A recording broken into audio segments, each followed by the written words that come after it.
حدیث تو ٹائم پہ ہوگی.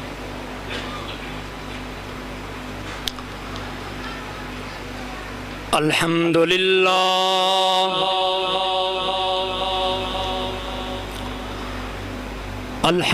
للہ وحدہ والصلاة والسلام علی من لا نبی بعدہ وعلى آلہ وأصحابہ الذین اوفوا عہدہ الذین هم مفاتیح الرحمت ومصابیح الغرر. اعوذ باللہ من الشیطان الرجیم. بسم اللہ الرحمن الرحیم. لقد كان لكم في رسول الله أسوة حسنة. صدق الله مولانا العظيم. وعن معاوية بن أبي سفيان رضي الله تعالى عنهما قال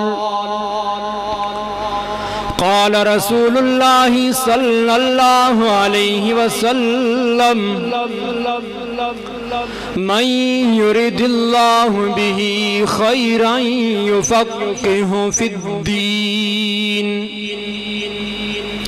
وصدق رسولہ النبی الأمی الکریم. ونحن على ذلك لمن الشاهدين والشاكرين والحمد لله رب العالمين.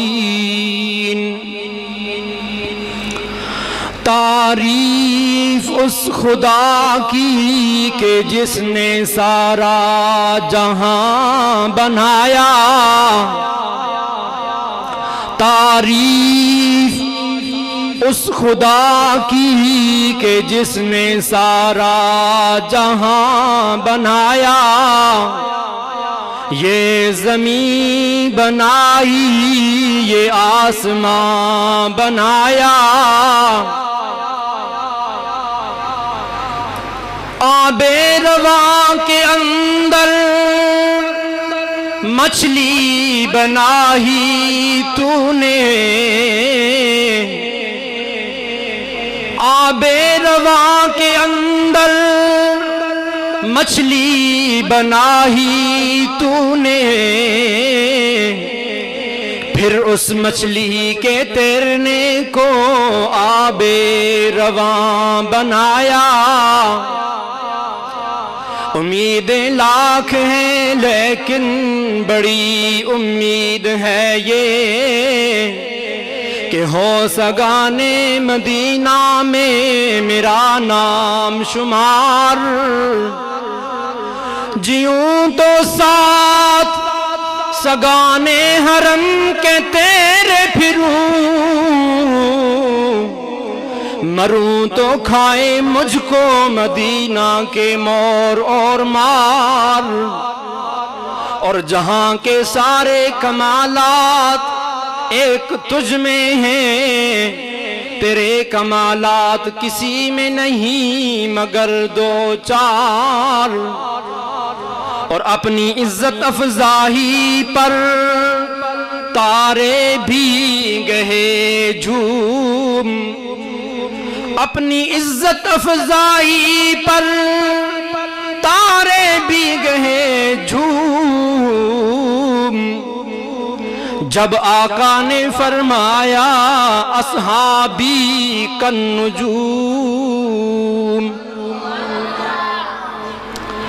انتہائی واجب الاحترام قابل صد احترام حضرات علماء کرام، میرے قابل قدر اساتذہ کرام، برادر مکرم حضرت مولانا عبد الماجد اعوان صاحب زیدہ مجدہ اور محترم بزرگوں، عزیز دوستوں، آج 8 اکتوبر سن 2022 عیسوی 11 ربیع الاول کی اس بابرکت شب میں راول پنڈی کی سرزمین پر ہم اور آپ دعوت اور تبلیغ کی نسبت سے جمع ہیں۔ ربیع الاول کا عظمتوں برکتوں والا مہینہ، جس ماہ مبارک میں رحمت عالم صلی اللہ علیہ وسلم اس دنیا میں تشریف لائے، اور اسی ماہ مقدس میں آپ علیہ السلام اس دنیا فانی سے رخصت ہوئے، یوں آپ علیہ السلام کو اس ماہ مقدس کے ساتھ اور اس ماہ مقدس کو آپ علیہ السلام کے ساتھ ایک خاص نسبت ہے۔ میں اپنے اساتذہ کرام کی موجودگی میں اپنے محسن و مربی جناب حضرت مولانا عبد الماجد اعوان صاحب کی پرخلوص دعوت پر اپنا سبق سنانے آیا ہوں۔ اللہ رب العالمین سے دعا ہے حق اور سچ کہنے کی توفیق عطا فرمائے۔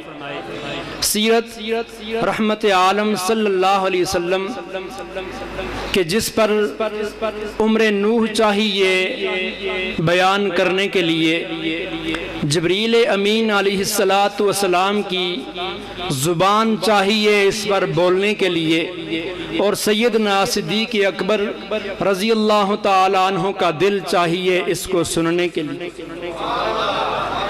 رحمت عالم صلی اللہ علیہ وسلم کی سیرت طیبہ آج تک کسی شخص نے یہ دعویٰ نہیں کیا کہ میں نے سیرت طیبہ پہ بولنے کا حق ادا کر دیا، بلکہ کسی لکھنے والے نے بھی آج تک یہ دعویٰ نہیں کیا کہ میں نے لکھنے کا حق ادا کر دیا۔ یہ ایک ایسا بحر بے کنار ہے کہ صدیوں سے علماء اس کے اندر غوطہ زن ہیں اور موتیاں نکال کر امت کی جھولی میں ڈال رہے ہیں۔ آپ علیہ السلام کی زندگی کی سیرت طیبہ کی چند جھلکیاں اپنے انداز میں آپ حضرات کے سامنے پیش کروں گا۔ دنیا میں یوں تو بہت سارے پیمانے ہیں، کسی انسان کو پرکھنے کے لیے، جانچنے کے لیے بہت سارے پیمانے ہو سکتے ہیں، لیکن چند ایک پیمانے جو برجستہ اور بے ساختہ ہیں کہ ان پیمانوں کے ذریعے اگر آپ اس انسان کو پرکھنے کی کوشش کریں تو آپ اس کا انسائیکلوپیڈیا کر سکتے ہیں، اس شخصیت کا احاطہ کر سکتے ہیں۔ من جملہ ان پیمانوں میں سے پہلا پیمانہ وہ بیوی کی شہادت ہے کہ انسان اپنے گھر سے باہر بڑے بے تکلف انداز سے رہتا ہے، تکلف سے رہتا ہے، اور گھر کے اندر بے تکلف زندگی بسر کرتا ہے، گھر کی چار دیواری میں بے تکلفی کے ساتھ رہتا ہے، تو بیوی سے زیادہ انسان کو جاننے والا دوسرا کوئی نہیں۔ حرا کی خلوتوں سے رحمت عالم صلی اللہ علیہ وسلم وحی کا پہلا سبق لے کر جب خانوادہ رحمت میں تشریف لائے، رفیقہ حیات سیدہ خدیجہ الکبریٰ رضی اللہ تعالی عنہا سے فرمایا، زملونی زملونی زملونی انی خشیت علی نفسی، خدیجہ مجھے چادر اڑا دو، مجھے کمبل اڑا دو، کہ مجھے تو اپنی جان کی فکر ہے، اس لیے کہ آپ علیہ السلام وحی کی جلالت کی وجہ سے آپ علیہ السلام کے جسد اطہر پہ سنسنی اور کپ کپی تاری تھی، پس جبین مبارک سے پسینے کی بوندیں موتیوں کی طرح ٹپک رہی تھی، اور وحی الہی کی جلالت رب العالمین نے خود قرآن کریم کے اندر فرمایا لو انزلنا هذا القرآن على جبل، لو انزلنا هذا القرآن على جبل لرأيته خاشعا متصدعا خاشعا متصدعا من خشیت اللہ۔ اگر ہم اس قرآن مجید کو کسی مضبوط پہاڑ پر نازل کر دیتے تو آپ دیکھتے کہ وہ پہاڑ اس قرآن مجید کی جلالت کی وجہ سے، ہیبت کی وجہ سے ریزہ ریزہ ہو جاتا، اس کے بوجھ کو برداشت نہ کر سکتا۔ دنیا کا کوئی مضبوط پہاڑ اپنے اندر اتنی وسعت نہیں رکھتا کہ وہ قرآن کریم کے بوجھ کو برداشت کر سکے، لیکن تنہا قلب رسول میں وہ وسعت ہے کہ جہاں تو سما سکے، کہ ارض و سما کہاں تیری وسعت کو پا سکے، ارض و سما کہاں تیری وسعت کو پا سکے، میرا ہی دل وہ ہے کہ جہاں تو سما سکے۔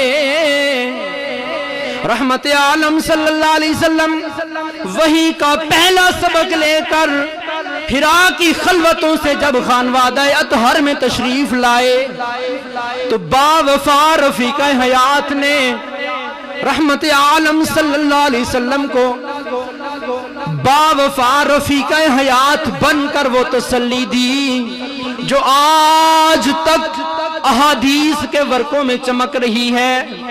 سیدہ خدیجہ رضی اللہ تعالی عنہا نے رحمت عالم صلی اللہ علیہ وسلم کو چادر اڑا دی، کمبل اڑایا، اور اس کے بعد سرہانے بیٹھ کر رحمت عالم صلی اللہ علیہ وسلم کو تسلی دیتے ہوئے فرمایا، لا کلا واللہ لا یخزیک اللہ ابدا انک لتصل الرحم وتحمل الکل وتکسب المعدوم وتقری الضیف وتعین علی نوائب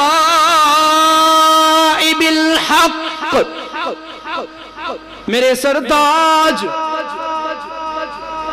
قسم ہے اس ذات کی جس کے قبضہ قدرت میں میری جان ہے، اللہ کبھی بھی آپ کو نقصان نہیں پہنچنے دے گا۔ کیوں؟ اس لیے کہ آپ کے اخلاق یہ ہیں، انک لتصل الرحم وتحمل الکل وتکسب المعدوم وتقری الضیف وتعین علی نوائب الحق۔ آپ صلہ رحمی کرنے والے ہیں، جو آپ سے توڑنے والا ہے آپ اس سے جوڑنے والے ہیں، آپ گالیاں سن کر بھی دعائیں دینے والے ہیں، پتھر مارنے والوں کو بھی دعائیں دینے والے ہیں، آپ صلہ رحمی کرنے والے ہیں، نادار اور غریب لوگوں کا بوجھ اٹھانے والے ہیں، گمشدہ چیزیں لوگوں کے گھروں تک پہنچانے والے ہیں، آپ مہمان نواز ہیں اور آپ سچائی کا پرچم بلند رکھنے والے ہیں۔ یہ وہ اخلاق ہیں کہ جس شخص کے اندر پائے جائے اللہ اسے نقصان نہیں پہنچنے دیتا۔ میرا وجدان کہتا ہے، میرا ایمان کہتا ہے کہ اللہ کبھی بھی آپ کو نقصان نہیں پہنچنے دے گا۔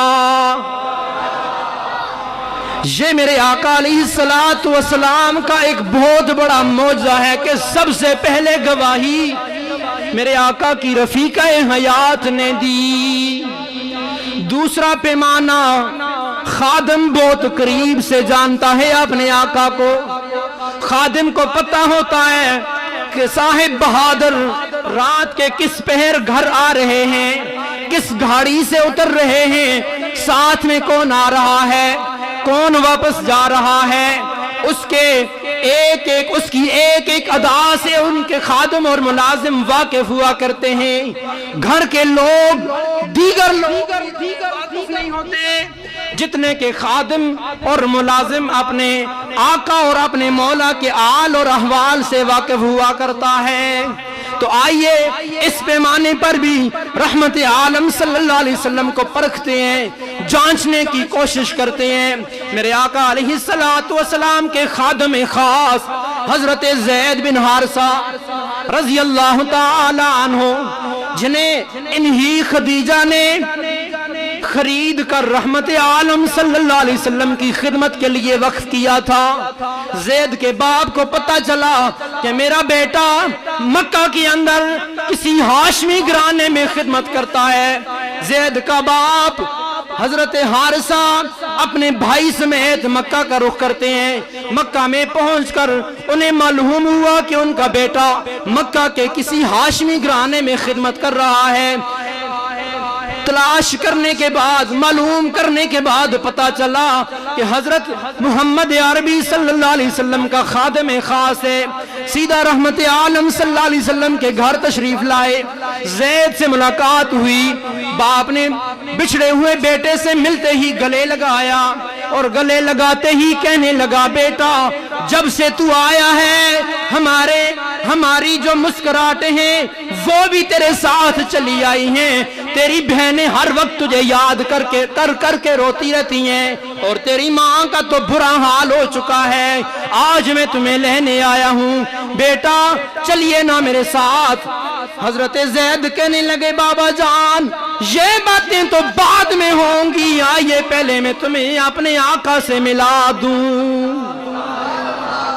یہ باتیں تو بعد میں ہوں گی، آئیے پہلے تمہیں اپنے آقا سے ملا دوں۔ رحمت عالم صلی اللہ علیہ وسلم کی خدمت اقدس میں تشریف لائے۔ رحمت عالم صلی اللہ علیہ وسلم نے بڑے پروقار انداز سے حضرت زید کے باپ کا استقبال کیا، خیر خیریت پوچھی، نبیذ تمر پیش کی۔ زید کے باپ جو پدری شفقت کا مارا ہوا، سال ہا سال اس کا بیٹا بچھڑا ہوا تھا، پہنچتے ہی رحمت عالم صلی اللہ علیہ وسلم سے سارا ماجرا کہہ سنایا۔ فرمایا، عرض کیا اللہ کے محبوب آج میں اسے لینے آیا ہوں۔ رحمت عالم صلی اللہ علیہ وسلم نے فرمایا، سبحان اللہ، اس سے اچھی کون سی بات ہو سکتی ہے کہ ایک بچھڑا ہوا